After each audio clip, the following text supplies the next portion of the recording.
اور ایک آگے سامنے بھانجی ہیں، بھتیجی بھی ہیں ویسے وہ. جیسے ماضی میں جنرل باجوہ کا سالہ صابر مٹھو پورا پنجاب چلاتا تھا. عثمان بزدار کو ہٹانے کی بات اسی لیے کرتے تھے کہ وہ ناجائز بات عمران خان مانتا نہیں تھا. وہ زمینیں ٹرانسفر نہیں ہو سکتی تھی. وہ ٹرانسفر کیسز کے جو الزامات انہوں نے لگائے، آج تک ایک کیس بھی عثمان بزدار کے خلاف عدالت میں نہیں. مامو جان البتہ اس وقت بادشاہ ہیں. ابھی نواز شریف کی شادی کی تصاویر آ رہی ہیں، دیکھیں ایسے لگ رہا ہے نواز شریف اس کا منشی ہے. ویسے میاں صاحب کو تو ماضی کی آپ کو پتہ ہے، انہوں نے 90 کی دہائی میں انہوں رہتے ہمیشہ ماضی یاد آتا رہتا انہیں، اسی لیے انہیں شاید پرانے قلعہ، اس کے ساتھ ملکہ بازار، اس کی ریسٹوریشن، مطلب اس کو اصلی حالت میں لانا، پرانی حالت میں. اس کمیٹی کا چیئرمین اسی لیے لگایا، چلیں ان کی یادیں تازہ ہوتی رہیں گی پرانی. ابھی احمد نورانی نے آرمی چیف کے کزن کو کال کی، وہ بیچاری حیران تھیں اس بات پہ کہ وہ سوالوں پر نہیں، اس پہ کہ اس شخص کی اتنی جرت کیسے ہوئی کال اس نے کر دی. انہیں پتہ نہیں تھا یہ ملک سے باہر ہے، ورنہ پاکستان کے اندر تو خیر صحافی جرت نہیں کر سکتا. ابھی ایک اور جج صاحب دیکھیں، وہ ابر گل خان صاحب، بیرسٹر خدیجہ صدیقی کی ایک پٹیشن، عثمان محمود جو 112 دن سے اغوا ہے، وہ پٹیشن کا کیس جج صاحب کے بعد جج صاحب نے ہاتھ اٹھا لیا. ایک نیا عجیب و غریب کام. اس نے کہا یہ پٹیشن لیفٹیننٹ جنرل کے خلاف ہے، جو آئین کے مطابق ہم کسی فوجی اہلکار کے خلاف حکم نہیں دے سکتے، اور ان کا تو دفتر بھی پنڈی میں، پنڈی تک تو ہماری رسائی نہیں، ہماری عدالت کا دائرہ اختیار ہی نہیں. پٹیشن ریجیکٹ کر دی. ابھی 1000 سے زائد لوگ 26 نومبر کے معاملے میں تقریباً 112 دن سے زیادہ ہو گئے جیلوں میں ہیں. اکثریت کے پی اور بلوچستان سے ہیں. دہشت گردی کی عدالت میں جائے کیس، وہاں جج کیس ہی نہیں سن سکتے. اندازہ کریں احتجاج کرنے پر اس وقت دہشت گردی کے کیسز بنے ہوئے ہیں. دہشت گردی کی تعریف تو پھر ختم ہوگی کہ دہشت گرد کون ہے اور کون نہیں. اس وقت تحریک انصاف کے ہر رہنما پر 50 دہشت گردی کے مقدمات ہیں. اندازہ کریں عمران خان پر دہشت گردی کے مقدمات ہیں، بشرا بی بی پہ، علیمہ خان پہ. تو اصلی دہشت گرد کون ہے اور جو صحیح دہشت گرد وہ کون ہے، اب کسی کو کوئی پتہ نہیں. خان کے 20 کیسز کی درخواست اسلام آباد ہائی کورٹ میں لگی ہوئی ہے. اس پہ اب 3 رکنی لارجر بینچ بنایا گیا. 2 جج آپ کو پتہ ہے 26ویں ترمیم کے بعد یہ جو قائم مقام چیف جسٹس سردار ڈوگر صاحب ہے، اور ایک جج اعظم خان جو عمران خان کے مخالف ہے سخت، یہ 2 اس بینچ میں. تیسرے جج نے جج ارباب محمد طاہر صاحب، وہ جج ہے جو بھی سینیورٹی کے معاملے پر خط لکھا گیا، اس میں ان کی شرکت نہیں تھی. البتہ یہ ماضی میں خفیہ اداروں کی مداخلت خط میں شامل تھے. اب یہ تینوں جج ایک سیم پیج پہ، اور یہ خان کے 20 سے زیادہ کیسز ہیں جو لارجر بینچ میں سنے گے. اور مزے کی بات ہے کہ اس میں سپرنٹینڈنٹ اڈیالہ جیل کی جو درخواست تھی اس کے اندر بہت سارے اعتراضات تھے. وہ اعتراضات سمیت انہوں نے کہا سن لیتے ہیں پھر بھی. تو یہ درخواست اگر سنی جس طرح جا رہی ہے، کیسز کا فیصلہ بھی ایسے ہے، سب کو پتہ ہے. آج ویسے بھی 18 مارچ ہے، جوڈیشل کمپلیکس عمران خان پر قاتلانہ حملہ ہوا تھا، آپ کو یاد ہوگی. یہ فوٹیج میرے ساتھ چل رہی ہوگی. فوٹیج دیکھ کے تو ایسے لگتا ہے کہ جیسے تاتاریوں اور منگولوں نے کسی مفتوحہ علاقے پر قبضہ. یہ کالے ہیلمٹس، کالے کپڑوں میں، کالے کھٹمل ٹائپ خان کی جان لینا چاہتے تھے. زلفی بخاری، مراد سعید، تحریک انصاف کے رہنما تھے، کارکن تھے، وہ سیسا پلائی دیوار کی طرح کھڑے تھے. آج بھی پاکستان کی قوم خان کے لیے کھڑی ہے. سوشل میڈیا سب سے بڑا اس کا دفاع کرتا ہے. 18 مارچ 2022 کو خان کی حکومت گرانے میں عدم اعتماد میں تاریخی منڈی بھی آج ہی لگی تھی. 3 سال اس کو بھی ہو گئے، اور وہ لوگ آج بھی موجود ہیں. خان کی دیکھیں جو غیر قانونی قید ہے، یہ اس وجہ سے منفرد ہے کہ خان کا دشمن بڑا گھٹیا اور کم ظرف ہے، بڑا گھٹیا. آپ تاریخ اٹھا کے دیکھیں، جتنے بھی رہنما جیلوں میں ڈالے گئے. شیخ مجیب 1971 میں آپ کو پتہ ہے 26 مارچ کی رات، اسی مہینے کی ڈھاکہ میں اس کے گھر پر جب حملہ ہوا تھا، پھر قومی اسمبلی میں اسے رکھا گیا، پھر پنڈی منتقل، پھر میاں والی. اس کے لیے ایک جیل بنائی تھی انہوں نے ایل شیپ کی، اس طرح حرف ایل جو انگریزی کا. جنرل یحییٰ خان زبردستی وہاں اس قید میں رکھ رہا تھا، اور پاکستان کی تاریخ میں سب سے متنازع اور بد کردار جرنیل تھا، جس کی وجہ سے 2 ٹکڑوں میں پاکستان بٹا. قیام پاکستان کے وقت یہ اسٹاف کالج کا واحد مسلمان انسٹرکٹر ہوا کرتا تھا، اور ایوب خان کا بڑا قریبی تھا. ماشاء اللہ لگانے میں اس نے ایوب خان کی بڑی مدد کی تھی. اس وقت اسلام آباد کو دارالحکومت بھی اسی کی فرمائش پہ بنا تھا، CDA وغیرہ. اور پھر LFO تھا جس وقت لیگل فریم آرڈر، وہ اس نے ہٹا کے 1 یونٹ جو تھا مغربی پاکستان کے 4 صوبے الگ کیے تھے، اور مشرقی پاکستان کی علیحدگی کی بنیاد تھی دوسری. تیسرا صدر تھا، اور مزے کی بات ہے اس نے صدر کا حلف اٹھانے کی زحمت بھی نہیں کی. یہ بڑا بد کردار شخص تھا. اس کی بدنامی آپ کو پتہ ہے، اس کے قصے جنرل رانی کے توسط سے، اور جو جنگ کے دوران یہ گانے سنتا تھا فون پہ، شراب کے نشے میں غرق رہتا تھا، نجومیوں پر بھروسہ کرتا تھا بڑا. اور اس وقت کے آپ کو پتہ ہے کہ نجومی کے ساتھ وہ واقعہ میں آگے چل کے آپ کو بتاؤں گا کہ یہ نجومیوں پہ کتنا اس کو یقین تھا کہ اس کی حکومت رہے گی ہمیشہ. جو ابھی بھی کچھ نجومی بتا رہے ہیں موجودہ، آپ کو پتہ ہے روزانہ جیو میں بیٹھ کے وہ خاتون لگی رہتی ہیں. لیکن یہ اتنا بد کردار شخص تھا. اس کے اندر ایک خوبی بہت بڑی تھی. اس نے شیخ فضیلت نساء، شیخ مجیب الرحمان کی اہلیہ، اسے جیل میں نہیں ڈالا. 4 مہینے تھی شیخ مجیب کی، چاروں کی چاروں محفوظ تھی، انہیں جیل میں نہیں ڈالا. 2 بیٹیاں تھیں شیخ مجیب کی، شیخ حسینہ اور شیخ ریانہ، دونوں کو جیل میں نہیں ڈالا. اس کے بعد جنرل ضیاء الحق جب آیا مارشل آرٹ ایڈمنسٹریٹر، وہ بھی عامر تھا، وضو کر کے 3 مہینے انتخابات کے بہانے 11 سال ملک پہ قبضہ کر کے بیٹھا رہا. اس نے بھی ذوالفقار علی بھٹو کو جیل میں ڈالا، پھانسی بھی دی. بھٹو کی 2 بہنیں تھیں، ممتاز بیگم اور ریاست بیگم، ان دونوں کو جیل میں نہیں ڈالا گیا۔ بھٹو کی بیوی جو تھی نصرت بھٹو، انہوں نے تحریک بھی چلائی اور ضیاء الحق نے انہیں بھی جیل میں نہیں ڈالا۔ اس کے بعد مشرف آیا تاریخ میں، یہ بھی ایک مارشل لاء، آپ کو پتہ ہے بہت بڑا عامل تھا۔ نواز شریف کی حکومت برطرف ہوئی، نواز شریف کو جیل میں ڈالا 14 مہینے کے لیے، بعد میں ڈیل ہوگی، میاں صاحب بھاگے ملک سے۔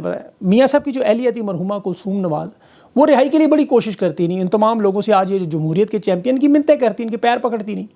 نواز شریف کی حکومت میں یہ سارے بھاگ گئے تھے، لیکن یہ پارٹی کی صدر بنی، 3 سال باقاعدہ سیاست کرتی نہیں مرحومہ، اور مشرف نے انہیں جیل میں نہیں ڈالا، انہیں کچھ نہیں کہا، بلکہ نواز شریف کی بہن ہے کوثر بی بی، انہیں بھی کچھ نہیں کہا۔ عمران خان پاکستان کا وہ واحد رہنما ہے جس کے ساتھ اس کی اہلیہ بشرا بی بی بھی جیل میں 350 دن سے بے گناہ۔ عمران خان کی وہ بہنیں جن کا سیاست سے کوئی تعلق نہیں، علیمہ خان، عظمیٰ خان، بے گناہ جیل کاٹتی نہیں۔ نورین خان عمران خان کی بیٹی کا بھائی بھی جیل میں، اور بیٹا احسان نیازی بھی ملٹری کی جیل میں۔ تاریخ میں بڑے بڑے ظالم حکمران گزرے ہیں، مہاتما گاندھی کو بھی قید کیا گیا، لیکن اس کی اہلی کستوریا گاندھی کو کسی نے کبھی ہاتھ نہیں لگایا۔ جنرل ایوب خان بھی عامر تھا، ڈکٹیٹر تھا، اس نے فاطمہ جناح کا الیکشن بھی چوری کیا، پانی بھی بند کیا، مقدمات بھی کیے، لیکن اس نے بھی انہیں جیل میں نہیں بھیجا۔ عمران خان واحد رہنما ہے دنیا میں جو اپنے خاندان سمیت تکلیف برداشت کر رہے ہیں۔ یہ بر صغیر میں، بلکہ میں دیکھ رہا تھا دنیا کی تحریکوں میں، وہاں کسی کے خاندان کو نہیں تنگ کیا جاتا، اور یہ ظلم صرف عمران خان نہیں، اس کے ورکر بھی اسی طرح ہی سہ رہے ہیں۔ فرحان چشتی کی بیوی آج سامنے آئی، بیٹا اس کا کینسر کا مریض ہے، خود وہ امید سے ہیں، شاید بیمار بھی ہیں۔ فرحان اکیلا کام کرنے والا گواہ۔ پھر لوگ سوچتے ہیں نا کہ ظالموں کا انجام برا کیوں نہیں، اس غلط فہمی سے نکلے ہیں آپ لوگ۔ ہر دور کے ظالم کا انجام مختلف ہوتا ہے، ظالموں کے انجام کی بڑی مختلف قسم کی حالت ہوتی ہے، اور سب سے جو خطرناک حالت ہوتی ہے وہ ذہنی حالت، معاشرے کا دھتکارنا، ان کے ساتھ نفرت کرنا۔ خاص طور پر یہ جو بڑے بڑے طاقتور لوگ گھوڑے پر سوار ہوں، جب گھوڑے سے اترتے ہیں طاقت کے، انہیں ان کی اوقات یاد دلائیے، وہ بڑے تکلیف دہ مرحلہ ہوتا ہے، بڑا ہی تکلیف دہ۔ یہ سب سمجھتے ہیں کہ طاقت میں رہیں گے ہمیشہ، ہر طاقتور یہی سمجھتا ہے۔ یحییٰ خان کا میں آپ کو بتا رہا تھا، نجومیوں پر بڑا بھروسہ کرتا تھا، اس وقت جو ISI کے ہیڈ تھے، اس نے اس کو یحییٰ خان کو کہا، یہ ارشد سمی صاحب کی کتاب میں واقع ہے کہ جین ڈکسن نامی ایک بڑا مشہور نجومی تھا اس دور کا، پیشن گوئیاں کرتا تھا، اس نے جنرل یحییٰ کو بتایا تھا کہ تم 10 سال تک صدر رہو گے، اور یہ بڑا مستی میں خوش۔ اس دن پھر بڑے جام چلے، لیکن 10 مہینے بھی نہیں کاٹ سکا، اور اس ذلت سے اس کی موت ہوئی، قید تنہائی میں، کوئی بات تک نہیں کرتا تھا، اس کے اپنے لوگ اس کے ارد گرد چھوڑ گئے۔